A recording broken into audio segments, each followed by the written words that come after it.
Hi, and welcome to another edition of Between Sundays. And we have been moving through the book of Ecclesiastes, which is focused upon wisdom and life and knowledge and how are we living. And we just had read through in the last session about the different seasons of life. And today I've got for us, we're in chapter 3. Verses 9 through 15, that's really talking about what we know and what we don't know, what we do and how we end up taking pleasure of being able to find that joy, that sense of fulfillment in what we do, but how that is tied to what we know and don't know.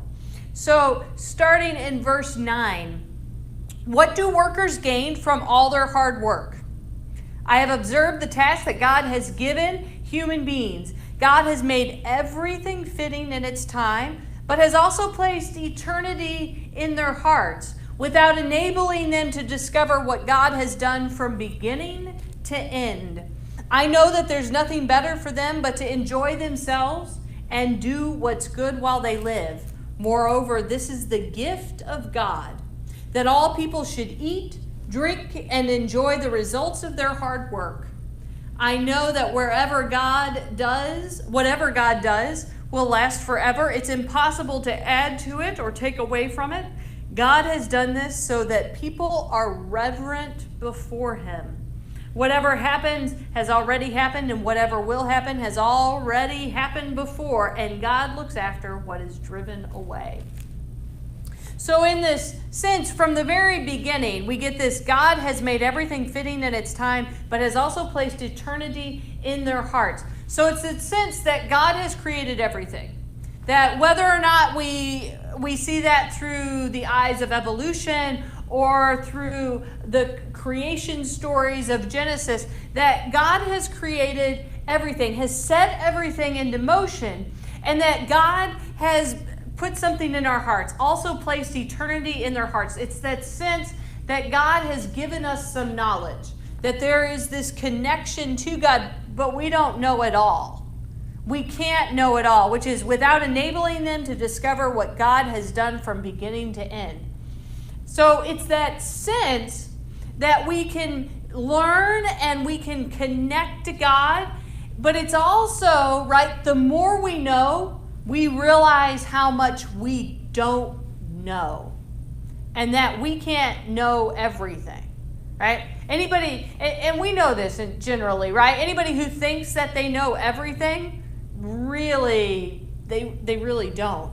And so it's this struggle of trying to understand, of trying to gain a knowledge of how are we understanding God at work in the world, in our lives? How are we understanding the world working, our lives working? All of the knowledge that's out there, whether history or science, all kinds of things, right? All kinds of knowledge are out there, and we can't know it all, but we can know something. We can get a little taste of God. We can kind of connect in some way. And it then goes on to say, I know that there's nothing better for them but to enjoy themselves and do what's good while they live. So how do we take the knowledge that we have, the knowledge that we gain every time that we gain in knowledge, and how is that helping us live? Are we living a good life? Are we living a life connected to God?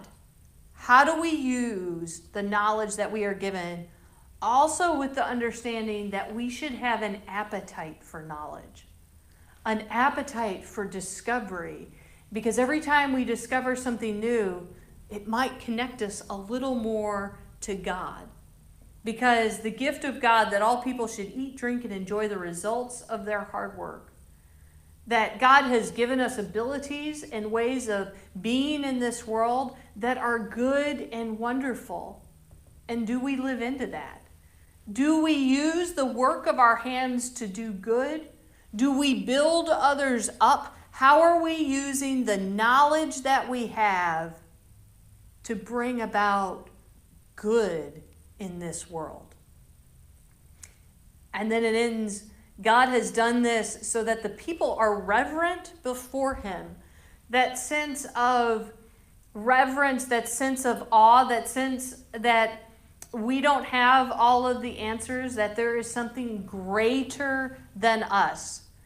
And we all have met people, and maybe we struggle with it ourselves, of thinking that the world revolves around us, that the whole solar system revolves around us, and how that can be so detrimental to our relationships, to our work, to us enjoying this world. And that here, God has done this so that people are reverent before him. That when we focus upon God, when we focus upon a God of love, of peace, of hope, of joy, that we begin to find a new way of living and being. When we have a God who has given us so much, when there is so much knowledge out there, what makes us hungry for it so that we can do good in this world, that we can leave this world better than what we found it. And so whatever happens has already happened, and whatever will happen has already happened before, and God looks after what is driven away. That sense that things are going to continue to move and be, that we are going to continue to go through this life, that things are going to happen that have always happened. But what are we going to do to bring some good? What are we going to do to build other people up? What are we going to do of loving others? What are we going to do with the work that we do, the hard work of our hands? How does that help others? Not just ourselves, but others. How do we leave this world better than what we found it? Hopefully that gives us a little food for thought this week. Have a good one.